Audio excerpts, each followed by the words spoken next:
Elshinta News and Talk.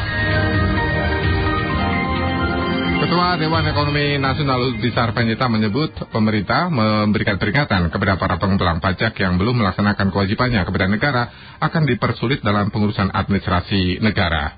Dan hal tersebut menuai sorotan luas di tengah masyarakat. Sejumlah pihak menilai pernyataan Luhut yang akan bersulit administrasi bagi yang tidak membayar pajak tidak sejalan dengan konsep ilmu pajak hingga aturan pajak itu sendiri. Namun sebenarnya bagaimana melihat pernyataan dari Luhut Binsar Panjaitan berkaitan dengan ancaman kepada para pengumpulan pajak? Kami akan mengajak Anda untuk mengulas bersama dalam diskusi kali ini bersama dengan pemimpin sekaligus pendiri Indonesia Tax Care atau INTAK Basuki Widodo. Kami hadirkan perbincangan kali ini bersama dengan Anda di 0215869000. Elshinta News and Talk. Pak Basuki, selamat sore Pak Basuki. Sore. Ya, sebelum kita bahas lebih dalam Pak Basuki, kita simak dulu ya detail pernyataan dari Luhut Binsar Panjaitan berkaitan dengan yang belum bayar pajak maka akan dipersulit administrasi kependudukannya. Kita simak bersama. Kau udah bayar pajak belum? Kau udah bayar royalti belum? Gitu. Tadi yang dibilangkan oleh Seto tadi. Itu dengan sistem. Lebih jauh lagi nanti, karena pilar ketiga dia, kamu ngurus paspormu nggak bisa karena kamu belum bayar pajak. Ya, kamu nggak bisa nanti kalau lebih jauh lagi, kamu memperbarui izinmu di apa nggak bisa karena kau belum bayar ini. Ya, itu pernyataan dari Pak Luhut Binsar Panjaitan. Ada keadilan pajak yang saat ini menjadi konsep dunia dalam soal teks dan juga bagaimana negara mengolah keuangan. Apakah sejalan dengan yang dimaksudkan oleh negara untuk mendapatkan penghasilan lebih dari perpajakan, Pak Basuki? Ya, kalau saya berkali-kali, jadi dari hasil penelitian yang kami lakukan, itu menyatakan pajak itu saat ini di Indonesia itu pajak masih diartikan target, dan bahasa target ini menjadi kemana-mana gitu, yang saya lihat gitu. Termasuk sekarang ini pemerintah membuat pernyataan, ini kan semacam ancaman, ini arogansi dari pemerintah dalam melihat atau dalam menerapkan perpajakan. Jadi kalau kita lihat bahwa sistem perpajakan Indonesia itu menganut prinsip pemungutan pajak self-assessment system.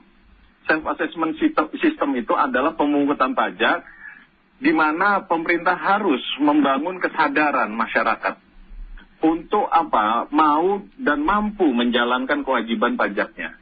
Itu loh, itu yang menjadi prinsip.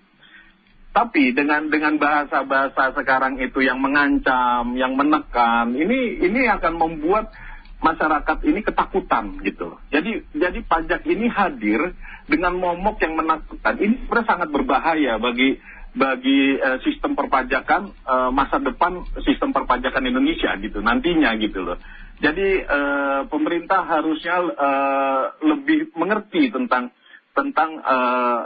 prinsip perpajakan Indonesia serta arah dari perpajakan Indonesia. Karena pajak yang dibangun di Indonesia ini tidak memiliki arah. Itu dari hasil penelitian yang INTAK lakukan. Sebenarnya harus mengarah kepada cita-cita pajak bangsa. Cita-cita pajak bangsa itu apa? Ya salah satunya mewujudkan pajak yang lebih bersih, yang lebih sederhana, sehingga masyarakat itu nyaman dengan pajak itu loh. Begitu juga dengan kortex yang sekarang akan diterapkan oleh pemerintah. Ini akan sangat mengerikan bagi masyarakat nantinya. Ini kalau tidak hati-hati, ini akan bisa menimbulkan dampak kurang baik bagi sistem pajak Indonesia.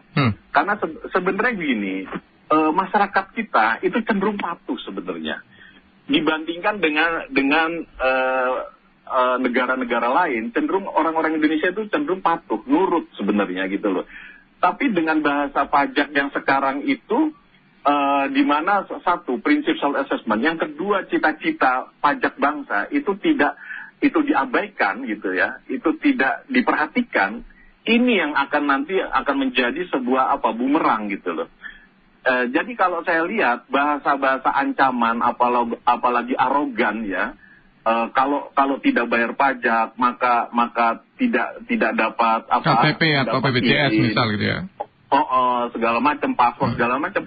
Itu sebenarnya tidak ada kaitan gitu loh. Karena dalam undang-undang tidak ada bahasa-bahasa yang mengatakan bahwa Kalau tidak bayar pajak maka tidak disandra atau tidak diurus, tidak dapat izin, paspor segala macam gitu. Itu tidak ada bunyi hukum seperti itu. Pajak pun juga definisinya adalah pungutan oleh negara yang dapat dipaksakan tanpa ada kontraprestasi yang dapat ditunjuk langsung. Tapi tidak ada bahasa-bahasa yang merujuk bahwa itu sebuah ancaman gitu. Itu tidak ada gitu. Sampai disandra segala macam. Di Undang-Undang Perpajakan apakah ada klausul yang menyebut bahwa kewajiban jika tidak maka akan dikenakan A, B, C, D? Apakah ada klausul seperti itu? Tidak ada. Kalau saya lihat tidak ada. Itu semua kan sudah ada aturannya. Apabila seorang tidak membayar pajak, maka ada yang namanya denda, ada yang namanya sanksi, bunga dan lain sebagainya, termasuk pidana. Tapi bukan administrasi kependudukan. Yeah. Iya, tidak ada. Termasuk juga sekarang yang marak itu adalah pemblokiran rekening, kemudian yang namanya pencabutan EVIN atau pencabutan itu e-faktur, bukan EVIN, e-faktur. Jadi faktur pajak tidak diterbitkan. Ini sebenarnya sangat-sangat membuat susah para pelaku usaha, dunia usaha. Ini ya, saya banyak dapat laporan ya dari pelaku usaha, mereka diblokir gitu loh. Sehingga jika bermasalah dengan pajak maka e-fakturnya tidak dikeluarkan oleh pemerintah. Betul. Itu banyak sekali laporan. Bisnisnya akan langsung tutup dong dengan tidak bisa mengeluarkan e-faktur. Otomatis. Itu seperti apa ya? Jadi simalakama. Ini banyak pelaku-pelaku yang kelas 4,8 miliar, kelas menengah kecil segala macam.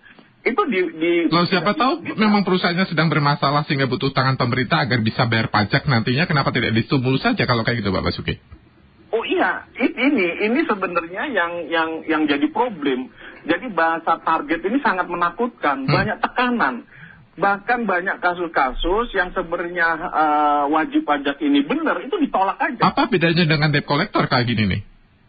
Nah, kalau saya katakan memang mengarah, bahkan sekarang ini pajak ini seperti debt collector, seperti preman bahasanya gitu, tapi yang dikemas dengan undang-undang sehingga masyarakat tidak bisa melihat ini sebuah premanisme gitu loh. Tapi sebenarnya mengarah ke sana karena ini dilindungi undang-undang, bedanya cuma itu. Jadi seperti begini, banyak ngeluh ke saya, bahkan banyak yang nangis.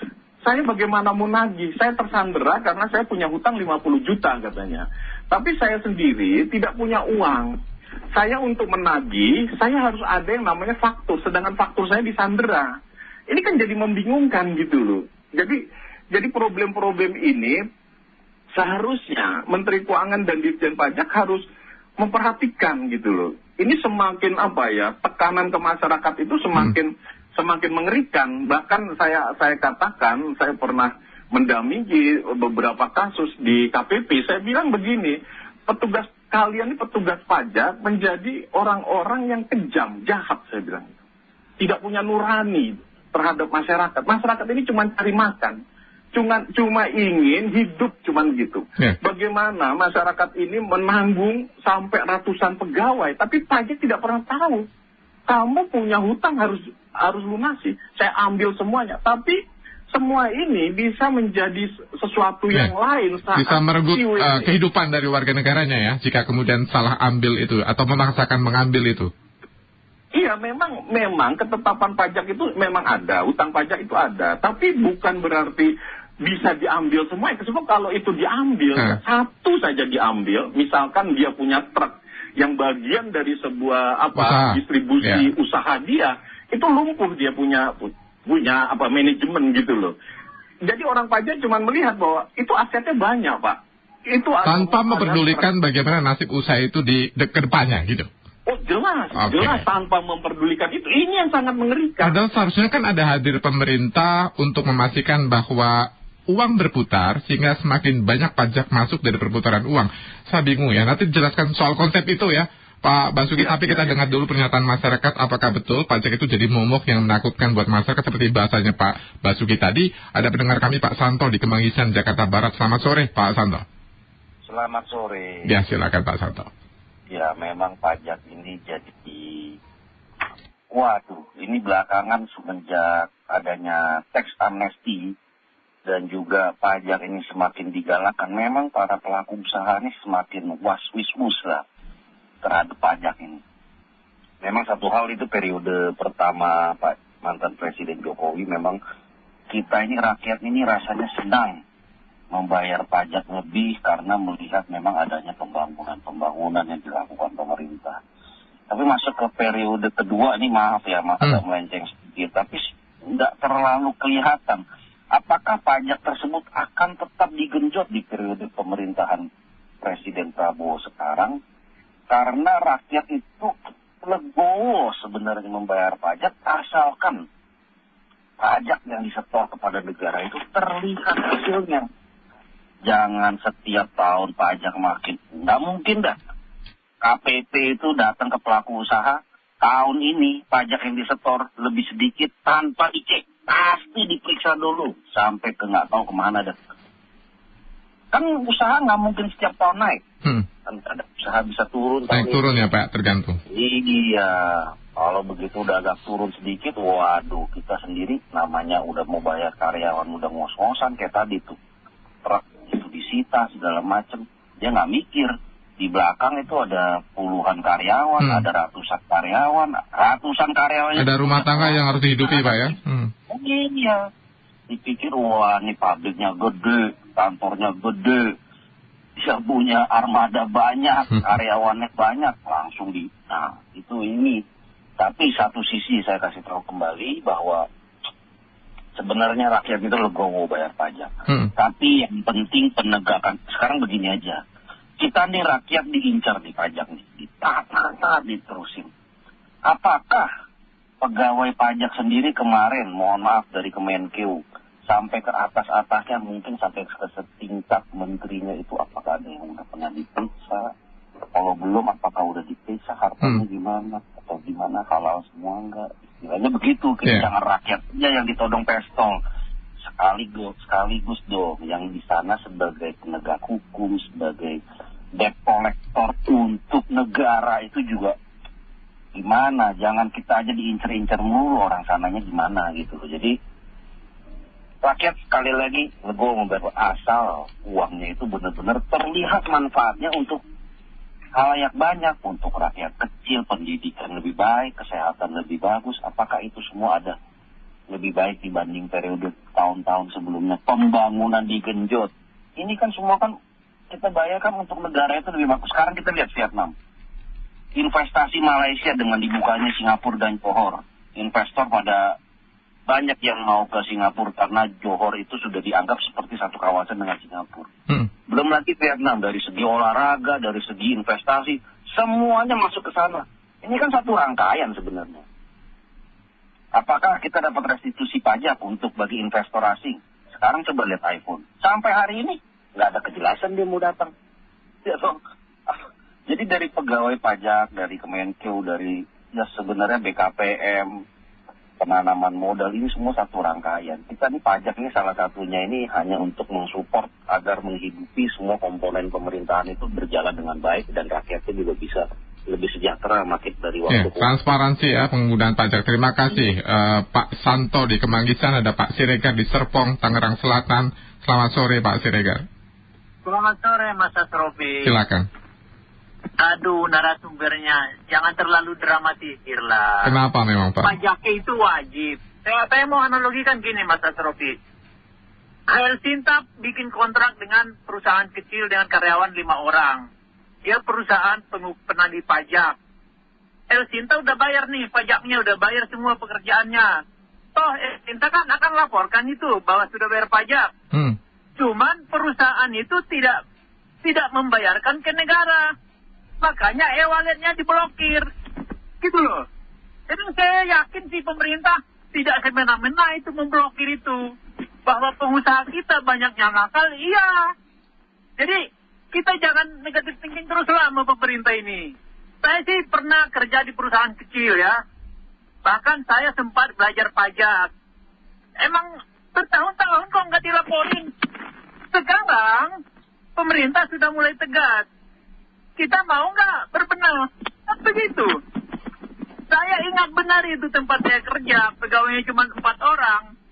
Bertahun-tahun nggak dilaporkan PPN-nya, tapi PPN-nya ditarik. Ah, itu sekarang jangan terjadi lagi, kan pemerintah maunya itu. Nanti kalau diblokir e-walletnya kan pemerintah kejam. Yang kejam siapa? Kita patuh nggak? Jadi, ayolah, sebelum kita menunjuk orang lain, kita tunjuk dulu diri kita. Saya terus kerja di perusahaan besar, ya, multinasional, internasional. Setiap bulan Maret itu saya terima langsung itu pasal 21-nya. Cepat, tidak ada, ini itu. Lah, waktu saya kerja di perusahaan kecil, itu gimana cara ngakalinnya malah, gitu loh. Jadi, ayo kita jangan sembarangan nunjuk lah, gitu. Terima kasih. Baik, terima kasih Pak Siregar. Ada dua pernyataan yang kontradiksi antara Pak Siregar dengan yang disampaikan oleh Pak Santo. Ya. Pajak kan sebuah kewajiban, wajar jika negara kemudian memungutnya. Ini juga normal ya, sebuah analogi normal, betul tidak Pak? Iya, benar. Jadi gini, maaf ya, Pak Siregar sendiri tadi kan juga mengatakan bahwa perusahaan kecil saya agak susah, perusahaan besar saya ini, itu kan sebenarnya udah diindikasi, dia tapi tidak sadar. Tapi begini, apapun itu, saya katakan bahwa pajak ini tersembunyi. Jadi tidak mudah untuk bisa mengungkap apa yang terjadi, karena ini hasil penelitian. Jadi hasil penelitian di mana pajak itu masih diartikan target. Saya bisa ungkapkan semuanya. Jadi ini dari hasil penelitian dari ahli-ahli pajak. Jadi kalau disangkal monggo silahkan, nggak masalah gitu. Tapi saya sudah menekuni bidang ini 30 tahun, itu di lapangan tuh banyak sekali. Jadi begini, Mas Asrofi. Jadi gini, pajak ini selalu melihat dari apa? Selisih lebih. Jadi pajak itu dikenakan atas selisih lebih, seperti PPN. PPN itu pajak pertambahan nilai. Jadi dikenakan atas selisih lebih dari nilai tambah. Begitu juga dengan pajak penghasilan. Penghasilan adalah setiap tambahan kemampuan ekonomis. Setiap tambahan kemampuan ekonomis. Jadi pemerintah seharusnya dalam memungut pajak itu harus dikembalikan kepada masyarakat dalam bentuk penguatan gitu. Makanya tadi poin kritis dari Pak Santo soal keterbukaan dan juga keadilan pajak. Keterbukaan, betul. Jadi bukan masalah ini saya melawan. Saya katakan masyarakat Indonesia cenderung patuh. Kalau Pak Santo tadi mengatakan legowo. Saya menemukan banyak perusahaan-perusahaan, kita mau Pak bayar pajak, nggak masalah. Cuman kita itu nggak berdaya, kita ditekan terus gitu loh. Kita mau ke konsultan juga bermain katanya. Oknum ini ada di mana-mana Pak, gitu loh. Jadi problemnya bagaimana pengelolaan dari pajak ini, gitu loh. Dan pajak yang sekarang ini lebih banyak ditarik pemerintah, tapi tidak kembali kepada masyarakat dalam bentuk penguatan, dalam bentuk nilai tambah, tidak menimbulkan dampak peningkatan kualitas produksi dari masyarakat. Sebenarnya kalau pajak itu dikembalikan dan menimbulkan dampak peningkatan ekonomi kepada masyarakat, itu nggak masalah. Itu menjadi peningkatan daripada penerimaan nantinya. Tapi ini nggak begitu. Yang terjadi sekarang pajak dinaikkan, ditetapkan undang-undang, pemerintah sendiri tidak pernah melihat apa dampak daripada pajak ini. Bagaimana yang selama ini dinaikkan dari 10% menjadi 11%. Apakah selama ini sudah ada kajiannya bahwa ini berdampak? Bagaimana kenaikan teks amnesti ini berdampak bagi kesejahteraan? Tidak. Malah hutang kita semakin luar biasa. Tapi tanpa kita sadari sebenarnya Pak Widodo ya, bahwa yang disampaikan oleh Luhut itu sebenarnya bukan soal korporasi saja. Pajak pada korporasi yang kita bahas sedari awal sampai saat ini kita kesannya membahas saja korporasi. Karena yang disampaikan oleh Luhut Binsar Panjaitan adalah bisa saja ke personal, orang yang tidak membayar pajak, maka nanti kita persulit administrasinya, misalnya paspor. Itu artinya kan administrasi biasa yang orang biasa perseorangan bisa mendapatkan masalah atau dampaknya, bukan demikian? Iya, makanya ini bahasa-bahasa ini harus hati-hati, karena pajak ini kan rakyat ini sudah mengorbankan uangnya. Banyak orang-orang yang patuh, banyak orang-orang yang punya niat baik, ingin hidup nyaman. Tidak semua masyarakat ini adalah orang-orang jahat gitu loh. Jadi harus dipilah-pilah. Dengan bahasa seperti ini, seolah-olah ini kan pukul rata bahwa orang-orang yang melawan itu kena. Jangan-jangan memang nggak mampu, misalnya pajak kendaraan tidak terbayar karena tidak mampu, maka dia tidak akan bisa dapatkan KTP atau paspor. Nah, Ya itu, makanya problemnya tidak sesederhana itu kan. Termasuk mengenai kepatuhan sendiri. Fungsi kantor pajak itu kan punya 3 fungsi ya. Memungut pajak, mengawasi, dan membangun fungsi pembinaan kan. Pembinaan kesadaran pajak. Kesadaran pajak ini nggak jalan loh gitu. AR sendiri yang harusnya bisa memberikan penyuluhan itu lebih banyak memata-matai masyarakat gitu loh. Sehingga banyak masyarakat yang bukan tidak patuh tapi tidak paham cara menjalankannya gitu loh. Jadi kita jangan berdebat dengan masalah bahwa pemerintah pajak harus masyarakat juga setuju pajak itu diterapkan. Tapi tolong pengelolaannya, cara pelaksanaannya, penyelenggaraan pemungutannya ini dibenahi gitu loh. Karena ini yang namanya korupsi ini sekarang ini terus berjalan dan semakin masif. Dan ini seolah-olah tidak ditutup-tutupi gitu loh. Dan masyarakat sendiri itu takut kalau kena pajak, kena kasus pajak. Seberat apapun, saya sudah temukan kok. Banyak dari mereka itu yang mengalami stres, depresi, sampai nangis itu banyak sekali. Tapi mereka tidak pernah mau cerita, takut. Kenapa? Karena ada semacam psikis ya. Seolah-olah kalau saya kena kasus pajak, seolah-olah aib gitu loh. Seolah-olah saya ini orang jahat gitu loh. Karena juga ini tidak terlepas dari bahasa-bahasa yang disampaikan oleh pemerintah. Nih saya misalkan begini, kasus contoh ini saya amati ya dari berita-berita. Misalkan ada kasus seorang wajib pajak ditangkap karena melakukan penggelapan pajak. Itu bahasanya bahasa yang sama itu dari Sabang sampai Merauke yang dikeluarkan oleh KPP. Pertama, telah terjadi pelanggaran. Terus untuk menimbulkan efek jerah. Terus dalam rangka menyelamatkan uang negara. Ini semua baca ini. Seolah-olah masyarakat ini pukul rata semuanya sebagai orang-orang yang tidak patuh. Bersalah, tidak patuh. Bersalah. Iya, bersalah. Sehingga kan menimbulkan rasa takut. Jadi bahasa pajak itu cuma satu, bayar atau kamu akan kena denda yang lebih besar, atau kamu masuk penjara. Itu yang dibangun oleh pemerintah, bahasanya seperti itu. Yeah. Tapi pajak sendiri tidak berdampak kepada masyarakat. Sementara poin awal kita adalah membangun kesadaran masyarakat agar mau dan mampu membayar pajak ya. Itu poin kritis. Tapi poin kritisnya kita bahas setelah ada masyarakat lagi. Ini ada penelpon lagi ya, Pak Basuki. Ada Pak Dadi di Tangerang. Selamat sore Pak Dadi. Ya, selamat sore. Silakan. Narasumber selamat sore. Ini saya sebagai masyarakat memang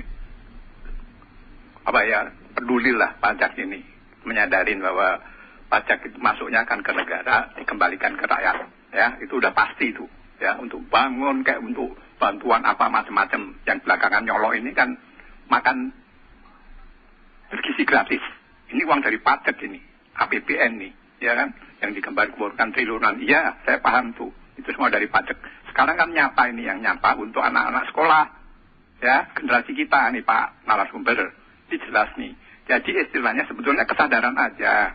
Ini periode yang belakangan ini kan mau bersih-bersih nih Pak Prabowo, ya kan? Saya selalu mendengarkan, ya kan? Jujur, ya kan? Bayar pajak, jangan neko-neko. Nah kalau sekarang kan mungkin dari Departemen Keuangan pajak ini, DJP ini, mungkin diawasin benar.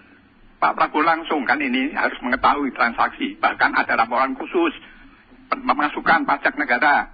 Ya ini akan dimonitor gitu loh. Artinya bukan care sekali.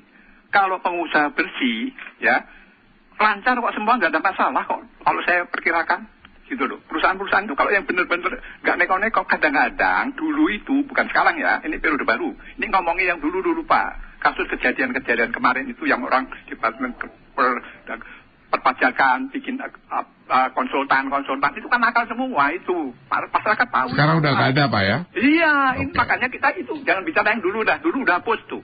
Ini saya mau bicara soal pusat yang sekarang nih, pemerintah. Jadi datanya dari mana Pak? Sekarang nggak ada data dari mana Pak? Nah sekarang begini intinya begini aja. Semua pajak itu kalau laporannya benar, pajaknya pungutannya aja benar.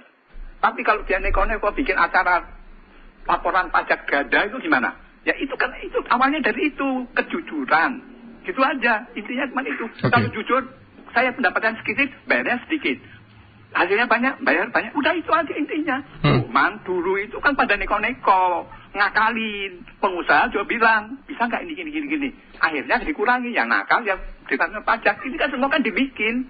Coba sekarang bersih-bersih aja lah. Orang itu negara bukan saya bela ya. Kalau pajaknya memang segini ya segini, nggak mungkin dineko-neko. Asal jangan neko-neko lagi. Oke, baik. Terima kasih Pak Dadi di Tangerang. Harus jujur. Tapi yang disuruh jujur kata Pak Dadi itu wajib pajak, bukan pemerintah sebagai pengelola pajak.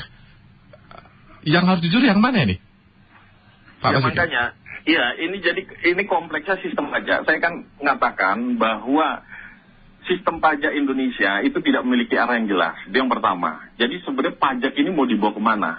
Dalam arti pengumpulan target ini akan seperti apa? Jadi kalau target sekarang 1.500 triliun itu tercapai, itu dianggap prestasi. Tapi pajak ini nanti akan kembali ke masyarakat dalam bentuk penguatan atau tidak, itu tidak pernah dirancang gitu. Tidak ada yang namanya sebuah arah, grand design, peta jalan, roadmap dan lain sebagainya gitu loh. Jadi pajak hanya berjalan di tempat. Terus tadi Pak Dadi bilang bahwa pajak ini nanti akan diberikan dalam bentuk makanan gratis. Ini tidak paham gitu. Masyarakat tidak paham apa arti pajak gitu loh. Jadi pajak ini adalah distribusi dari pendapatan untuk menaikkan kesejahteraan. Jadi bukan untuk diberikan makanan gratis, bukan. Tapi kan itu bagian dari menaikkan kesejahteraan, makan bergizi gratis loh. Iya, memang bagian dari kesejahteraan itu. Tapi sebenarnya idealnya tidak itu. Untuk memberikan nilai tambah, berkali-kali saya katakan.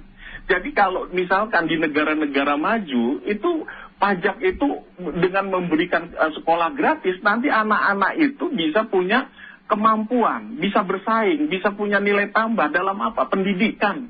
Sedangkan kita sendiri untuk masuk sekolah kedokteran itu bisa ratusan juta, bahkan miliaran. Terus bagaimana untuk orang sekolah sebesar itu? Padahal yang namanya kedokteran ini adalah sebuah profesi sosial. Akhirnya apa? Dokter ini berbisnis untuk apa? Mengembalikan uangnya gitu loh. Jadi negara harus hadir di sini untuk apa? Melindungi, untuk bisa terjadi pemerataan pendapatan sehingga nanti masyarakat itu naik, dia punya kemampuannya, nilai tambah, produksinya gitu loh. Termasuk perusahaan-perusahaan harus dilindungi. Sekarang tadi Pak Dadi katakan dari mana itu ada perubahan. Ini kan cuma karena figur Prabowo yang... Makanya kami tanyakan tadi data dari mana kalau sekarang sudah tidak terjadi hal praktek seperti itu. Benar, Mas Asrofi. Jadi begini, negeri ini penuh dengan janji. Jadi kita pengen konkretnya. Saya cuma minta hal satu begini. Pertama, pajak ini bukan target. Jadi jangan diartikan target.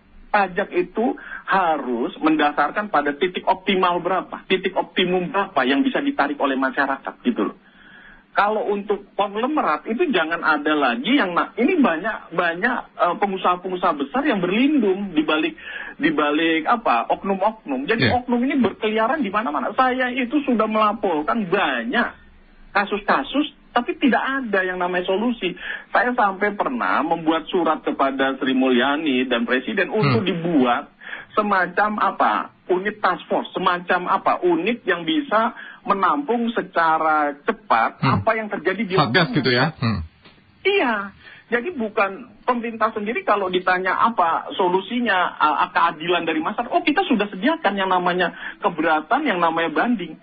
Tapi prakteknya tidak sesederhana itu. Untuk bisa naik banding, keberatan, segala macam, itu biayanya mahal sekali. Bayar konsultan mahal, bayar ahlinya mahal, belum lagi biaya operasional, segala macam. Iya, jadi perlu ada semacam menteri keuangan atau kalau perlu presiden. Tapi penasaran ini sebenarnya Pak Basuki, yang men-trigger pemerintah sampai dalam tanda kutip kesannya ngoyo menagih pajak itu apa sebenarnya? Jangan-jangan masalahnya di sana nih, takutnya fondasinya yang kena tuh. Nah ini yang saya katakan, ini akan merusak dari fondasi dari sistem kepatuhan, dari budaya bangsa Indonesia yang tadi dikatakan legowo, yang cenderung menurut gitu loh. Karena kita ini adalah bangsa berdaulat. Kita bukan bangsa yang dijajah oleh Belanda atau apa, di mana pajak itu dinaikkan setinggi-tingginya. Kalau Belanda menarik itu wajar, atau upeti wajar. Tapi kan ini negara merdeka, kita ini membangun untuk sebuah kebaikan bagi bangsa ini. Jadi jangan pajak itu dinaikkan sebesar-besarnya, mau bangkrut, mau apa, masa bodoh, tutup mata semuanya, ya ini mengerikan gitu loh. Sekarang kita lihat aja yang namanya rupiah aja semakin melorot kok, tidak ada nilainya. Ini kan harusnya masyarakat sadar ada apa. Salah satunya dari pajak gitu loh. Terus kenapa yang namanya pengangguran juga semakin besar, terus perusahaan-perusahaan juga tidak terlindungi. Bagaimana waktu COVID? Banyak perusahaan bangkrut. Yeah. Kemana pajak ini? Padahal ada 16 paket ekonomi yang dikeluarkan pemerintah waktu itu selama 5 tahun. Iya, tapi tidak berdampak secara luas. Seharusnya pemerintah hadir untuk melindungi masyarakat. Karena pemerintah sangat masif menarik pajak. Saat masif, maka hadirlah pemerintah untuk melindungi masyarakat, gitu loh. Pelaku-pelaku usaha UMKM itu harus dilindungi. Jadi saya pernah melakukan penelitian, banyak UKM yang tidak pernah naik kelas. Padahal pemerintah mengatakan UKM agar naik kelas menjadi pengusaha besar. Tapi kenyataannya dari hasil penelitian saya dengan FEUI, UKM itu tidak pernah berpikir untuk naik kelas. Kenapa? Saya takut pajak katanya. Dalam survei itu jawaban simpel, takut pajak. Karena kalau saya besar sedikit... Padahal kan pajak kan sarana untuk kesejahteraan bersama loh, bukan sebuah sarana untuk jadi debt collector atau penggali beban masa depan, bukan itu loh. Ya, jadi gini Mas Asrofi, jadi saya setuju dengan pajak, masyarakat juga setuju, tapi problemnya tata kelolanya, penyelenggaraannya. Pemerintah harus bisa bagaimana korupsi ini dihentikan gitu. Karena ini terus terjadi. Jadi rat itu hanya bagian kecil aja. Di dalam core utamanya karena praktek koruptif yang terjadi di birokrasi itu artinya? Iya, jelas. Jadi pajak itu mulai dari undang-undang, pelaksanaan, sampai pemeriksaan di lapangan, itu rawan sekali dengan korupsi. Bagaimana seorang petugas pajak bisa kejamnya terhadap wajib pajak yang mencari keadilan. Tapi saat si WP ini hadir dengan membawa uang, si oknum-oknum ini bisa akan bermain. Jadi kalau pertanyaannya saya balik nih, ketimbang kemudian terkesan nekan wajib pajak dalam kaitan itu adalah masyarakat, sebaiknya pemerintah melakukan apa untuk mengekspansi pendapatan dari sektor pajak? Sebaiknya apa? Ya tentu begini, pertama pajak itu bukan target dalam arti maksimum budget. Tapi pajak itu adalah optimum budget. Optimum budget ini pemerintah harus hitung berapa sebenarnya yang bisa ditanggung oleh masyarakat, gitu loh. Jangan sampai ada bahasa masyarakat menjadi susah karena pajak. Itu yang pertama. Yang kedua, pajak ini harus kembali kepada masyarakat dalam bentuk penguatan. Tidak bisa uang pajak ini dipakai seenak-enaknya, misalkan bangun IKN, kemudian buat tol ininya tanpa melihat fungsi nilai tambah atau value-nya. Iya. Kemudian pemerintah harus merancang sebuah grand design, sebuah rancangan. Jadi dari 83 itu ada harapan, keinginan untuk mewujudkan aparatur pajak yang bersih. Sampai sekarang ini tidak pernah dirancang. Kemudian mewujudkan suatu sistem aturan yang sederhana. Sampai sekarang ini makin rumit kalau saya lihat. Kemudian yang namanya kemandirian bangsa. Jadi bangsa Indonesia berharap dari pajak itu akan tumbuh kemandirian bangsa dalam pembiayaan pembangunan. Tapi dalam kenyataannya bagaimana? Kita malah bergantung kepada hutang yang mencapai ribuan triliun. Ini kan suatu yang kemana sih pajak kita ini? Gitu loh. Kok masih seperti ini? Saya jadi berpikir ya, bentar lagi saya harus perpanjang paspor saya, apakah saya harus ngecek perpajakan saya agar nanti saya tidak punya masalah dengan kependudukan saya. Mudah-mudahan masyarakat jadi tidak berpikir seperti itu ya, jadi overthinking gara-gara hal yang sebenarnya tidak perlu kita pikirkan. Terima kasih Pak Basuki atas waktu dan juga pencerahannya Pak Basuki ya. Terima kasih Mas Asrofi. Tetap sehat Pak Basuki, selamat sore Pak Basuki. Sama-sama, sore. Pemimpin sekaligus pendiri Indonesia Tax Care atau Intak Basuki Widodo. Selamat sore Pak Mario, melalui WA berkomentar, tidak ada benefit tambahan buat pembayar pajak yang taat, malah dikorupsi sama pejabat-pejabat. Apa kompensasi buat masyarakat yang sudah bayar pajak dengan taat? Ada komentar lain dari Pak Mario. Saya setuju dengan Pak narasumber 1000%. Kenapa pemerintah tidak mencari sumber lain selain dari pajak untuk pendapatan negara, dari sumber daya alam, atau dari perusahaan-perusahaan yang ngemplang melalui transfer pricing dan juga lain-lainnya? Pak Guntur, terima kasih Pak Narasumber. Demikianlah memang yang dialami oleh wajib pajak. Bisa stres jika kita dipanggil atau mendapatkan surat panggilan dari KPP. Komentar dari Pak Sony Marsono di Tangerang. Pemerintah menaikkan pajak seenaknya tanpa kajian. Di Tangerang ada PHK 2.400 pekerja di PT Chingluk Victory. Alasannya perusahaan buka pabrik di Vietnam karena pajak di sana lebih murah. Investor memilih berusaha di Vietnam. Seharusnya pemerintah berpikir menciptakan lapangan pekerjaan, bukan menciptakan PHK baru. Ini hanya contoh kecil, pasti banyak contoh-contoh lainnya. Terima kasih untuk komentar-komentar lainnya. You're listening to El Shinta News and Talk.